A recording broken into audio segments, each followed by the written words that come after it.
ವೀಕ್ಷಕರೇ, ಇವತ್ತು ಭಾರತದಲ್ಲಿ ಇರುವಂತಹ ಬಹಳಷ್ಟು ನಗರಗಳಲ್ಲಿ ಹೋಟೆಲ್ ಮತ್ತು ರೆಸ್ಟೋರೆಂಟ್ಗಳನ್ನ ನಿರಂತರವಾಗಿ ಮುಚ್ಚುತ್ತಾ ಇದ್ದಾರೆ. ಇದಕ್ಕೆ ಕಾರಣ ಕಮರ್ಷಿಯಲ್ ಗ್ಯಾಸ್ನ ಕೊರತೆ.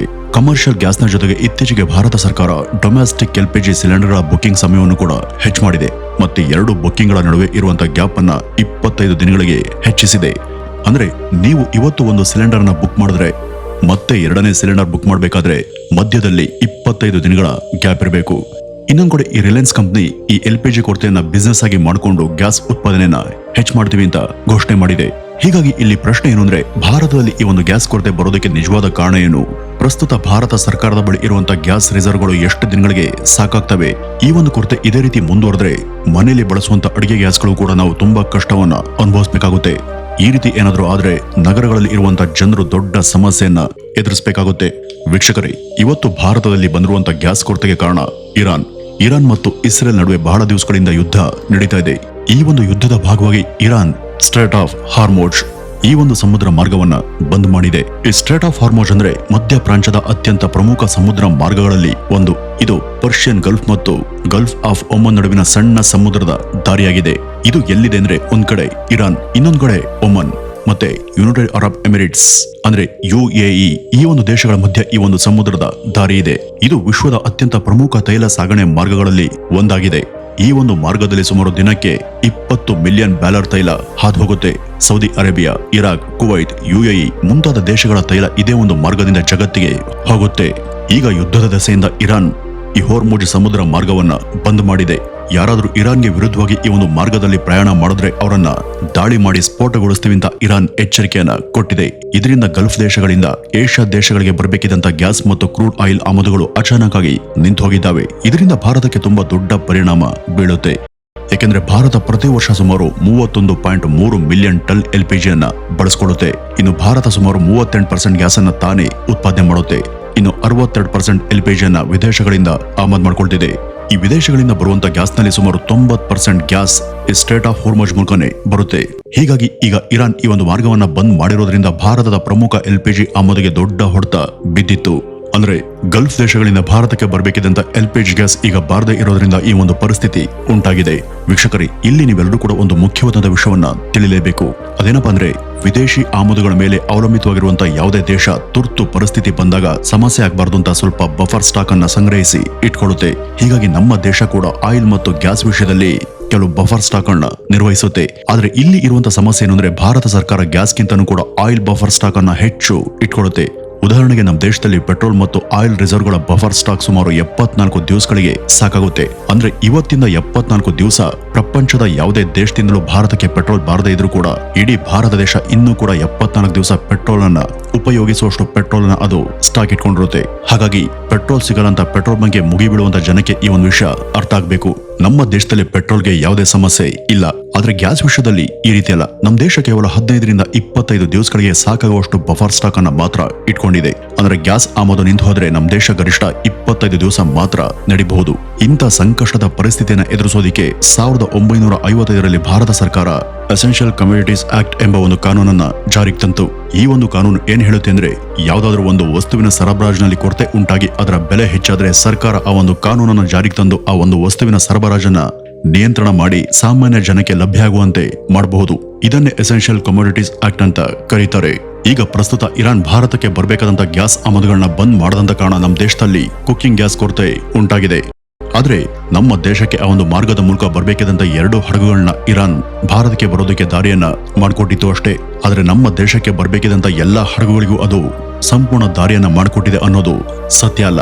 ಕೆಲವೊಂದಷ್ಟು ನಿರ್ದಿಷ್ಟ ಹಡಗುಗಳಿಗೆ ಮಾತ್ರ ಅದು ದಾರಿಯನ್ನ ಮಾಡಿಕೊಟ್ಟಿದೆ ವಿನಃ ಸಂಪೂರ್ಣ ಅಲ್ಲ. ಹಾಗಾಗಿ ಇನ್ನೂ ಕೂಡ ನಮ್ಮ ದೇಶಕ್ಕೆ ಬರಬೇಕಿದ್ದಂತ ಹಲವು ಹಡಗುಗಳು ಅಲ್ಲಿ ಸ್ಟಕ್ ಆಗಿದ್ದಾವೆ.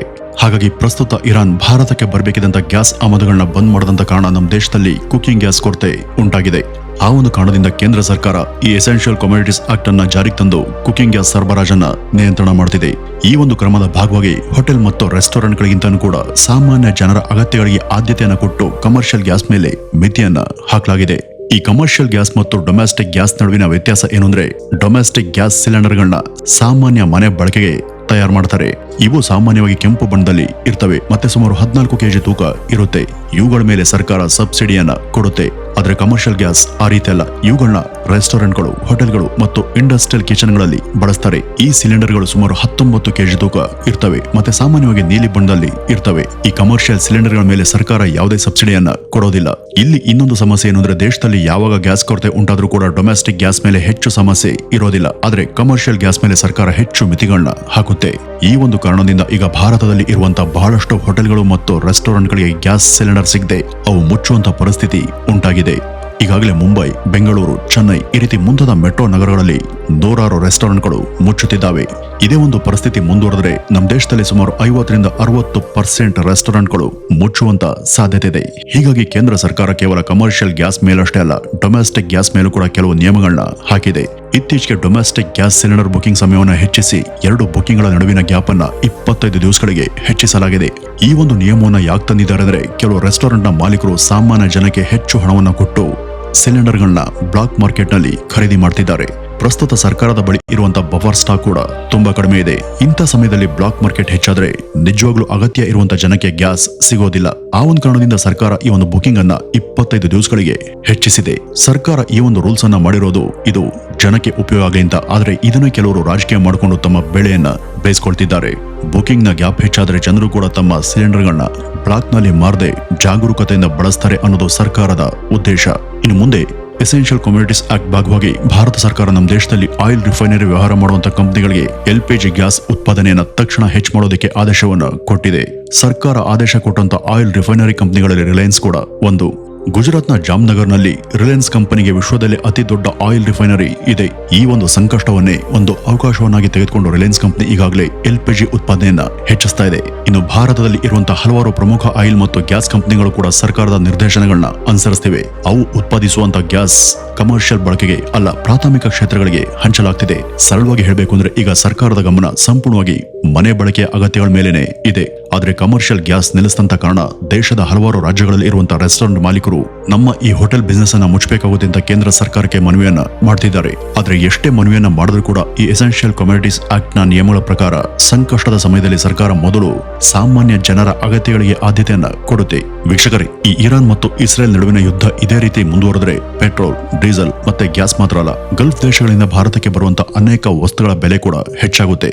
ಪ್ರಸ್ತುತ ನಮ್ಮ ದೇಶದಲ್ಲಿ ಈಗ ಉಂಟಾಗಿರುವಂತಹ ಗ್ಯಾಸ್ ಸಮಸ್ಯೆಯಿಂದ ಸಂಕಷ್ಟಕ್ಕೆ ಸಿಲುಕಿರುವುದು ಹೋಟೆಲ್ ಮತ್ತು ರೆಸ್ಟೋರೆಂಟ್ಗಳಲ್ಲಿ ಕೆಲಸ ಮಾಡುವಂತ ಕಾರ್ಮಿಕರು. ಯಾಕೆಂದ್ರೆ ಗ್ಯಾಸ್ ಇಲ್ಲದಿದ್ರೆ ಹೋಟೆಲ್ಗಳು ಕಾರ್ಯವನ್ನ ನಿರ್ವಹಿಸೋದಿಲ್ಲ. ಹೋಟೆಲ್ ಮುಚ್ಚಿದ್ರೆ ಅಲ್ಲಿ ಕೆಲಸ ಮಾಡುವಂತ ಶೆಫ್ಗಳು ಮತ್ತು ಕಾರ್ಮಿಕರಿಗೆ ಅಲ್ಲಿ ಕೆಲಸ ಇಲ್ಲದಂತ ಪರಿಸ್ಥಿತಿ ಉಂಟಾಗುತ್ತೆ. ಇದರ ಪರಿಣಾಮ ಅವರ ಆದಾಯದ ಮೇಲೂ ಕೂಡ ಬೀಳುತ್ತೆ. ವೀಕ್ಷಕರೇ, ಇಲ್ಲಿ ಒಂದು ಪ್ರಮುಖ ಅಂಶವನ್ನ ಹೇಳಲೇಬೇಕು. ಇವತ್ತಿನ ಜಗತ್ತಿನಲ್ಲಿ ಎಲ್ಲಾ ದೇಶಗಳು ವ್ಯಾಪಾರದ ದೃಷ್ಟಿಯಿಂದ ಪರಸ್ಪರ ಅವಲಂಬಿತವಾಗಿದ್ದಾವೆ. ಯಾವುದೇ ಒಂದು ದೇಶದಲ್ಲಿ ಯುದ್ಧ ನಡೆದರೂ ಕೂಡ ಅದು ನೇರವಾಗಿ ಅಲ್ಲದೆ ಇದ್ರೂ ಕೂಡ ಪರೋಕ್ಷವಾಗಿ ಎಲ್ಲಾ ದೇಶಗಳ ಮೇಲೂ ಕೂಡ ಪರಿಣಾಮವನ್ನ ಬೀರುತ್ತೆ. ಇದಕ್ಕೆ ಇರಾನ್ ಮತ್ತು ಇಸ್ರೇಲ್ ನಡುವಿನ ಯುದ್ಧನೇ ಒಂದು ಉದಾಹರಣೆ. ವೀಕ್ಷಕರೇ, ಈಗ ಹೇಳಿ, ಭಾರತ ಸರ್ಕಾರ ಮಾಡಿರುವಂತಹ ಈ ಒಂದು ರೂಲ್ಸ್ ಮತ್ತೆ ಅದು ತೆಗೆದುಕೊಂಡಿರುವಂತಹ ನಿರ್ಧಾರ ಸರಿ ಇದೆಯಾ ಅಥವಾ ಇಲ್ವಾ ಅನ್ನೋದನ್ನ ಕಮೆಂಟ್ ನ ಮೂಲಕ ತಿಳಿಸಿ ಅಂತ ಹೇಳ್ತಾ, ನಮ್ಮ ದೇಶದಲ್ಲಿ ಗ್ಯಾಸ್ನ ಸಮಸ್ಯೆ ಯಾಕೆ ಉಂಟಾಗಿದೆ ಅನ್ನೋದನ್ನ ನಿಮ್ಗೆ ಅರ್ಥ ಆಗೋ ರೀತಿ ಹೇಳಿದೀನಿ ಅಂತ ನಂಬ್ತಾ ಇವತ್ತಿನ ಈ ಒಂದು ವಿಡಿಯೋವನ್ನ ಇಲ್ಲಿಗೆ ಮುಗಿಸೋಣ. ನಮಸ್ಕಾರ.